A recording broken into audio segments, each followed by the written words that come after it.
Of all the great movie lines, I made him an offer he couldn't refuse. You were only supposed to blow the bloody doors off. Just one seems right for this week. It's from Basher in Ocean's 11. You tossers, you had one job to do. Wow. 2 years on from the EU referendum, Mrs May is heading for Brussels looking for a unicorn. Jeremy Corbyn, having initially refused to talk to the government, reveals that actually he's got nothing to say. Everybody else is kicking the can down the road in the hope that somebody else will sort things out. The public's faith in our democracy must be in freefall. I fear that our floundering parliament is opening Britain to the right-wing authoritarianism we're seeing across the continent. Maybe it's time to think again about the way we do politics. Let's start by banning the party whip system and making MPs vote according to their consciences. I know it'll mean that the poor things will have to actually think for themselves, but hey, surely the Mother of Parliament can do better than this.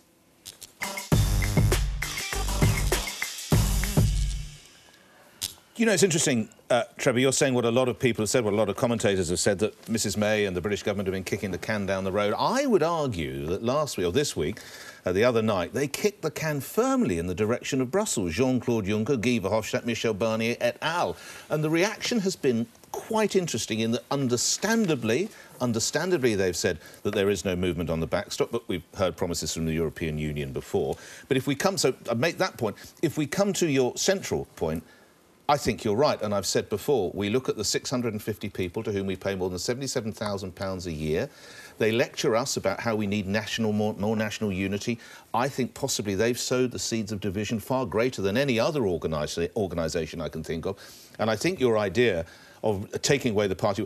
Initially, when you said it, I think poor old Trev, he's gone bonkers or he's been on the sherry trifle again. But actually, it could lead to some really, really fascinating votes. But... for the first time in a long time, I thought I saw at least a hint of clarity this week with Mrs May. I don't think that's true. I think what they... you know, this is a new way of kicking the can down the road. Let's create something which we know the EU are going to reject, Trevor, they've said and so that afterwards we can say... Hold on. It was not our fault, it's the intransigent EU. And then we... I promise I'll... We march on towards no deal. Just for balance, and I promise I'll stop. Trevor, the EU said they would never bail out a foreign country that was in the Eurozone currency. They bailed out... You cannot count the amount of money they've poured towards Greece. The back end of last year, they bailed out an Italian bank because that Italian bank, both France and German banks, have enormous exposure. The EU can say, we're never going to do this, and in fact they do. It's very much the modus operandi. I yield. Wishful thinking? I mean, the fact that you're comparing us to Greece on the verge of bankruptcy says it all. I don't think they're kicking the can down the road. They exploded the can and invented a new can that doesn't even exist. What are they thinking?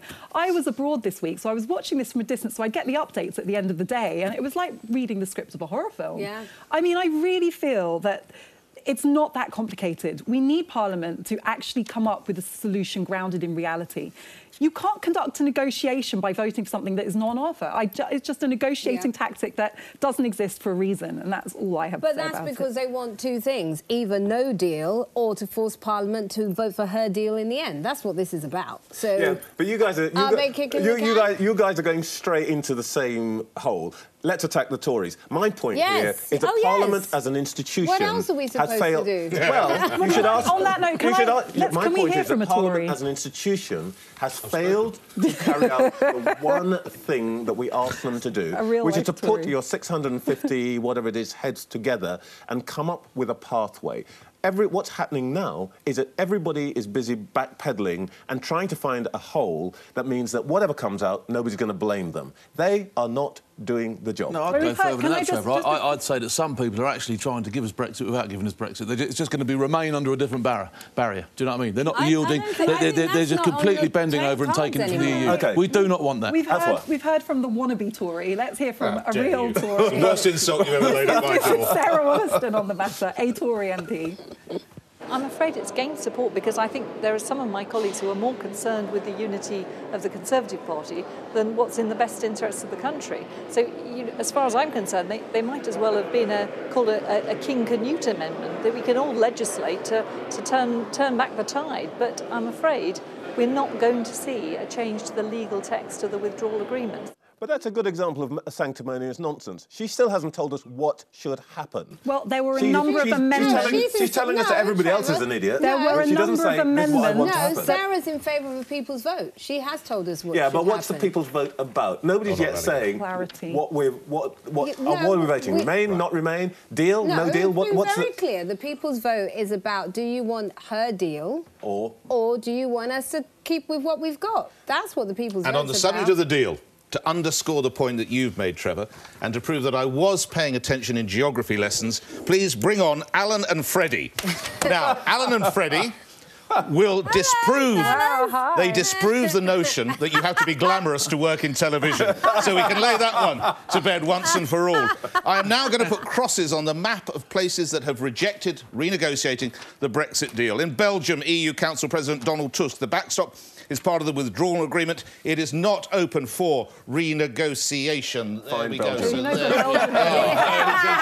Ireland, or the Irish Republic, the withdrawal agreement is not open for renegotiation. There we are. France, Macron, the deal is, quotes, the best possible, is not renegotiable. Let's go to France. This is very much underscoring your point. Like you're making up for I know I am.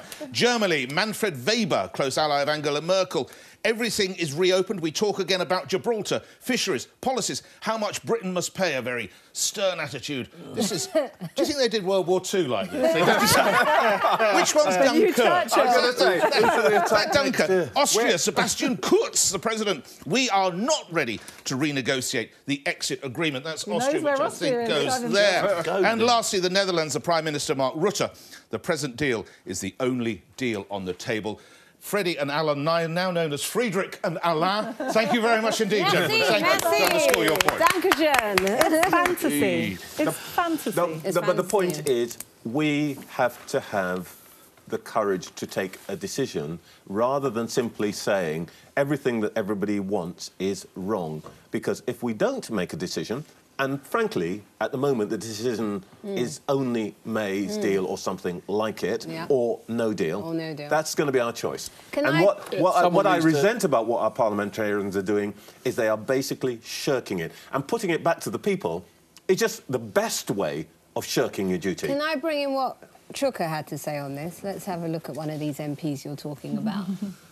If people are going to keep voting against motions designed to stop this country from crashing out of the European Union with no deal, if they're going to vote against motions and potentially legal motions as well with teeth, then that is definitely now more of a possibility than it was at the start of today. I think he's been very clear, no? Yeah, but he's 1 in 650. So you got one. What more do you want? Chuka's got guts, but essentially his party doesn't. Right, let's dump the B word for at least 5 minutes and let's talk about something we can do something about.